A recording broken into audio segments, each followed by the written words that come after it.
Bend the knee! Fellow Mongolas, everybody, this is Don Willie, back again for another edition of Epic Battles Ice and Fire. And today I'm here in an ancient battlefield to bring you another epic showdown. So, without any further ado, let's get to our two combatants. In this corner, we have a former slave trained ever since he was a child to be a warrior. And after a while, he was freed, raised up through the ranks by Daenerys Stormborn to be the captain of the Unsullied. And though he is not really known for hand-to-hand combat, he is known as a good military commander.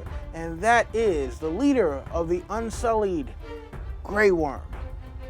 Versus, in this corner, another great warrior, and even though he is not a knight himself, he has very knightly qualities. He was Joffrey's sworn sword. He was the person who helped protect Arya through the Riverlands and tried to get her back to her family.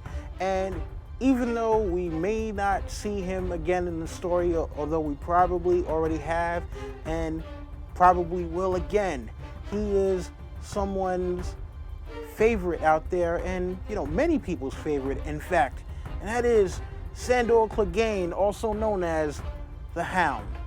And today I have my friends from the Geeksiders to help me out. So, Josh, Anna, take it away.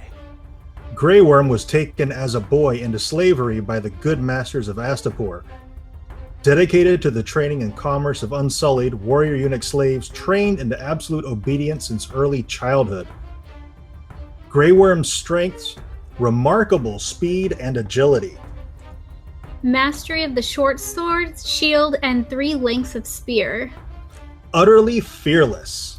Resistant to and possibly immune to pain. Greyworm's weaknesses: as an Unsullied, Greyworm's training has focused on large group fighting. This could put him at a significant disadvantage in a one-on-one matchup. Greyworm wears light leather armor. It's not likely to stop a powerful swing of a broadsword. Greyworm is outmatched in size and strength. And Greyworm is inexperienced. So the Hound, as we know, was Joffrey's sworn sword. He was a member of the King's Guard, and he was a badass fighter up until the time where he seemingly lost his life due to an infected bite from Biter. Look, we know that he is armored. He is a mounted warrior. He carries a long sword. He almost beat his brother, Gregor Clegane, at the Hands tourney in single combat trying to save Loras Tyrell. And he is somebody who is obviously fearless in battle.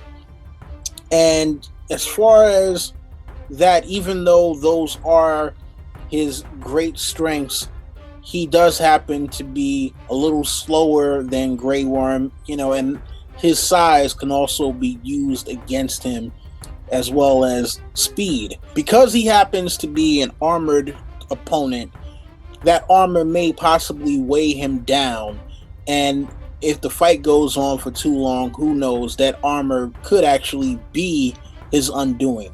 We see what happened to his brother. Even though Oberyn happened to be wearing lighter armor than the Mountain, Oberyn's spear was able to get through the Mountain's defenses.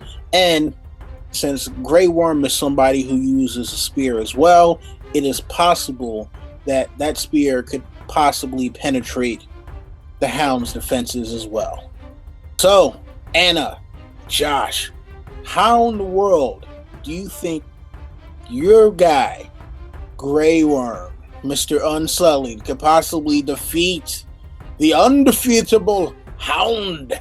The key to victory for Greyworm is keeping his distance and using his expertise in the spears to his advantage. He also has an advantage in he has very light armor, which is going to help him with his speed and getting out of the way of the sword thrusts. Being able to attack and retreat and staying mobile is going to be Greyworm's key to victory. Listen, at the end of the day, when it all comes down to it, speed can be a great factor. And yeah, look, we see that the Unsullied happen to be very quick.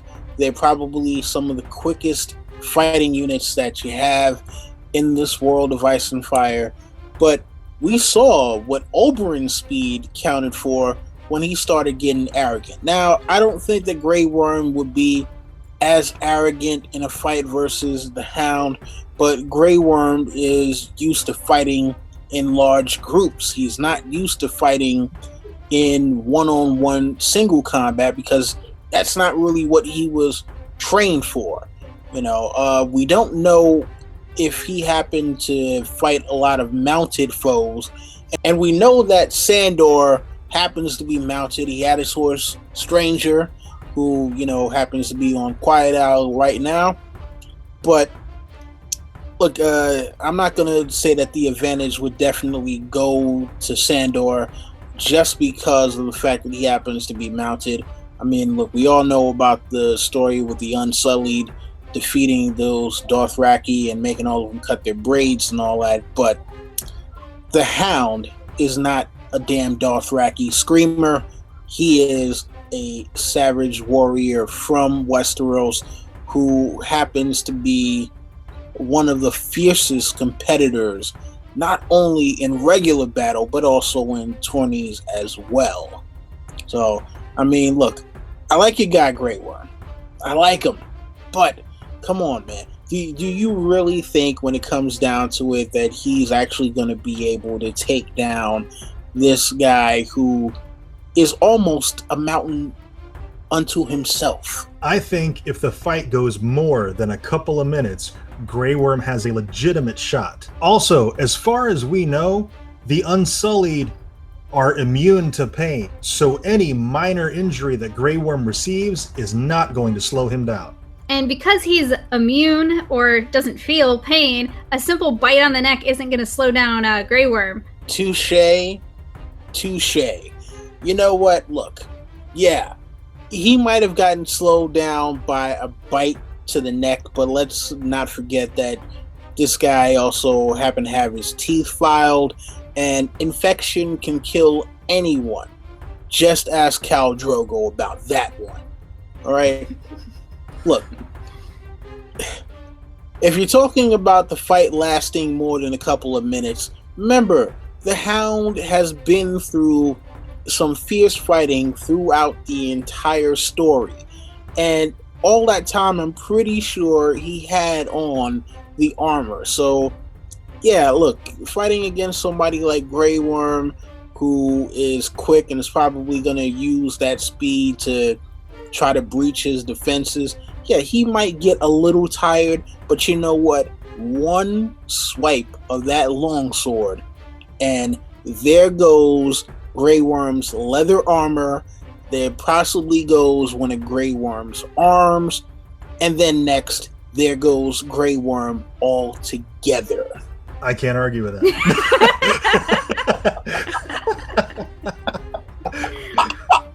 Because it's true. All it takes is one. That's all he needs.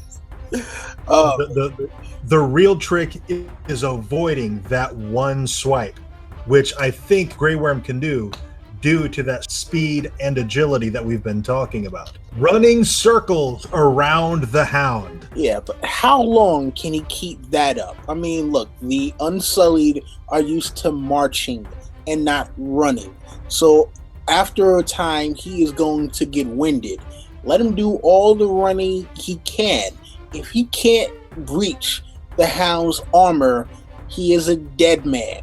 He is a dead man walking. I mean, think about what, and I know this is the TV show version I'm talking about here, but think about what the Sons of the Harpy were able to do to Greyworm, this renowned fighter, this leader of the Unsullied. I mean, come on, man. If that were the Hound, do you think that he would have been taken down by some idiots in silk garbs and some little lacquer mask? somehow I doubted my friend. All I'll say is Greyworm has been training in 3 different lengths of spear, the shield, and the short sword since he was 5 years old. And I think that training could pay off in the end. It could, but let's be honest here. You know, the Hound has survived actual battle as opposed to someone like Greyworm who did nothing but training. All the training in the world, yeah, it can prepare you, but when you're actually in the thick of it, that is when your mettle is actually tested. And unlike Greyworm, who, look, you know what? He saw more battle in one episode of the TV show than he saw in all of the books that he's been in so far, right? So, you know what? I think when you look at who's actually been battle tested, the only one who actually meets the criteria for someone who has been fully immersed in the battle experience is the Hound. I think you've got it. I think the Hound's won. So, since the Geeksiders have conceded, it appears that in this contest of skill to the death, that the winner is Sandor Clegane, also known as the Hound. Man, oh man, that one probably in real life would have been a close call. But if we're going to go with the person who has the best amount of battle experience, the person who has survived many rugged affairs, we have to go with the Hound. And we're hoping to see him again in season 6. We hope to see him in the Winds of Winter or possibly a Dream of Spring. Everyone is waiting for Clegane Bowl, so you can't have the man lose, right? Oh man. Well, thank you again to Josh and Anna from Geeksiders. You guys make sure to check out their channel and tell me in the comments who do you think would have won this particular battle. And I will be back again next week, barring that I do not have any more trouble with my recording equipment. All right, so you guys already know the deal. Rate, comment, subscribe, share, tell your friends, come back for more. That's been my time. And this is Don Willie saying, Valadohiris.